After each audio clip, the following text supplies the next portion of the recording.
Students, just want to take some time here with this video to highlight some very important safety procedures here at Samplin High School. We're really going to take some time here to go over 4 of our main procedures that you guys all should be aware of. And they are our fire alarm procedure, our emergency evacuation procedure, our lockdown, and our lockout procedures.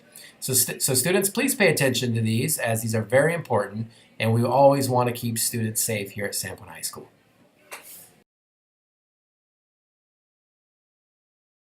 Question, we kind of covered that, but I do want to make sure you guys know there's a lab next. Oh, guys, fire drill, gotta head out. Since we all know that annoying sound when we hear that fire alarm go off, but we want to remember some, some key basics anytime we have a fire alarm. So number 1, we want to move out quickly. Obviously exit the classroom, move through the hallway in an orderly fashion. Don't worry about grabbing a bunch of your stuff. We need to exit the building quickly, so that's the key. We want to remain orderly in the hallway, stay calm, just, keep things moving, right? Obviously, you want to try to stay with your class throughout the process, getting outside and going to your specific location. Stay together with your group. Find your teacher, okay? They're responsible for you. So make sure you're with that group. And then obviously we want you to follow the map of where you're supposed to go in case of a fire alarm. So knowing exactly where to go, when you have that, you can look in your classroom. Near the door of your class, there should be a map posted that has your route of where you go. And if you have questions on that, make sure you ask your teacher.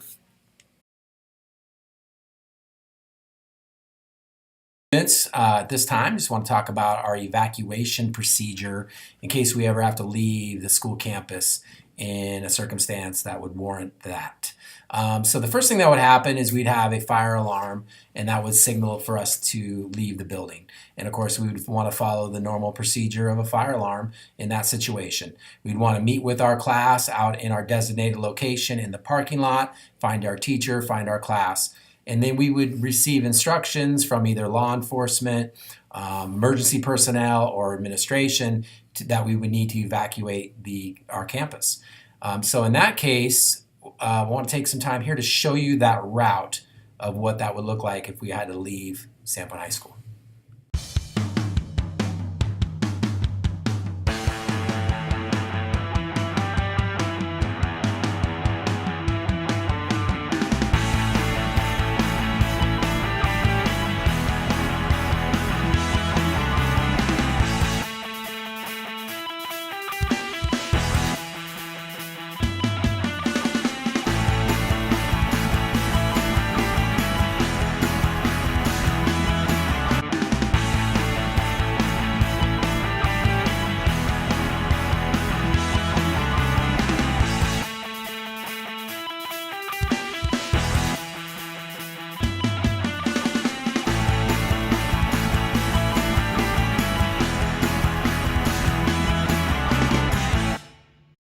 Students, after you walk down Ontario Street, you're going to hit Lincoln Street, and obviously you're going to see the Catholic Church here.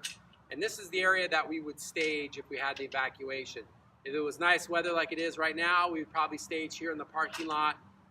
If it was inclement weather, then we would have the doors open and we would go inside the Catholic Church here.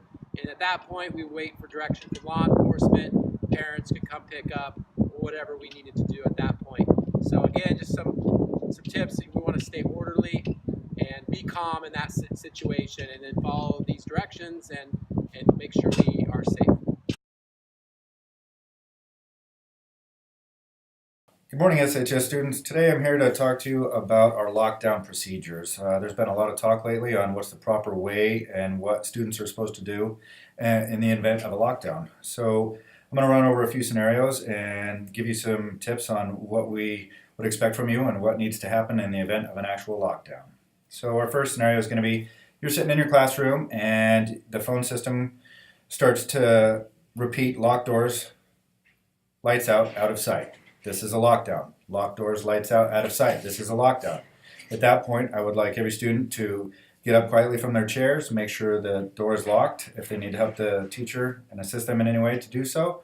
And then from there, I would like you to get away from any windows and the door, preferably an interior wall, get low and be quiet. It would also help if you were to put your phones on silent At that point, also, again, just to make sure that you're going to be quiet and not give any reason to draw an attention to your classroom.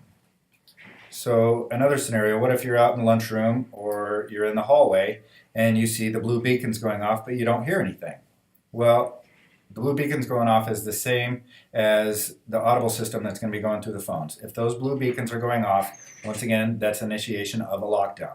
So at that point, I want you to try and find the nearest classroom, the nearest exit, anything that you can do to just keep moving and get into a safe, secure location. Once again, if all the doors are closed, just keep moving away. Just get outside, get wherever you need to go, but just keep moving, don't stand still. And that's going to go for the same as, if you're in the hallway and you maybe hear something, but you definitely see a blue beacon, find the nearest classroom, get inside, and follow the protocol before as far as lights out of sight. So any other questions, you can always find me in the hallway or find me at any time. Thanks. So I've been asked a few different questions on the difference between a lockdown and a lockout. They sound very similar once they both have the word lock in it, but they're two different procedures and protocols altogether. So today I want to sit here and kind of go over the procedure if you hear the words lock out. So a lockout may be called by any building administrator, law enforcement officer, or school resource officer. The purpose of a lockout is to recover all students from outside the building perimeter and lock all the exterior entrances. A lockout will be implemented when there is a threat or a hazard exists outside of the building, such as a criminal behavior, activity, or dangerous events in the community. So our goal is just to keep you guys safe while you're inside the class and the school. So you're going to hear an audible over the intercom say, "This is a lockout." It's going to repeat this 4 to 5 times. All students are to continue about their daily business, stay into their classroom, and the teachers will keep assignments going, keep classwork moving as normal. The only thing that's going to happen is the exterior doors are going to be locked to make sure that nobody unwanted has access to the school. So no matter what the safety procedures we have here at Sandpoint High School, we need you to take it seriously. Probably what's most important, though, is that if you find anything that's out of the ordinary or you see a situation that may be cause for us to go into one of our protocols, it's important that you tell a trusted adult. Don't start things with social media. First, tell a trusted adult. Thank you for your time.